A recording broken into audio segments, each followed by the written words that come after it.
What is up mga paps and welcome back. For today's video, pag-uusapan naman po natin yung about sa GGives referral code. Specifically kung saan ito ginagamit or kung saan makakakuha ng ganitong code. But before we continue this tutorial mga paps, kung bago pa lang sa yung channel, please do subscribe and don't forget to hit the notification bell so you will be updated for more videos like this. And without further ado, tara, simulan natin to. So first of all, ano nga ba yung GGives? Yung GGives po ay isa sa mga features ni GCash kung saan pwede po tayong makapag-loan ng up to 125,000 pesos. And yung maloloan po natin dito is pwede natin gamitin pambayad sa mga merchant products like yung mga groceries and yung mga products na mabibili natin sa Pure Gold, SM Stores, Robinsons, and other merchant product stores. So yan po yung GGives. And now let's talk about with GGives referral code. So paano nga ba ito ginagamit or paano nga ba makakuha ng ganitong code?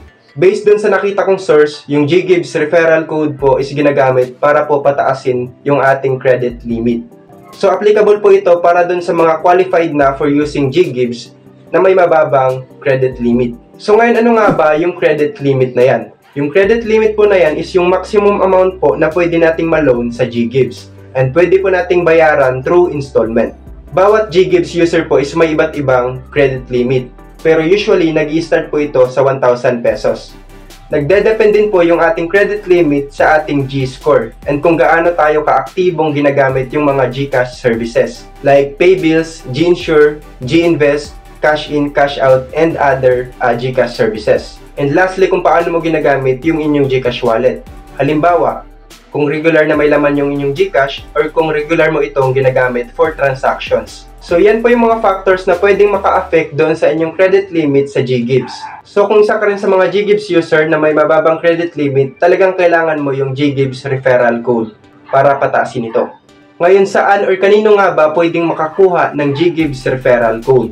Pwede nyo pong makuha ito from good payer ng GGives or doon sa mga may magandang performance sa paggamit or sa pagbayad ng GGives. Or pwede din naman from online groups like Facebook kung saan yung mga users is mag-share ng mga referral code. So, pwede nyo gamitin yon. Pero wag na wag nyo pong gamitin yung mga binebentang referral code dahil karaniwan po doon is scam.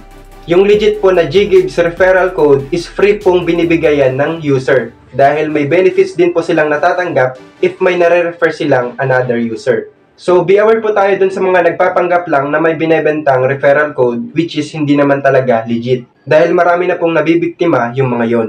So please be aware po tayo doon and wag na wag po tayong maniwala agad sa mga taong ganun.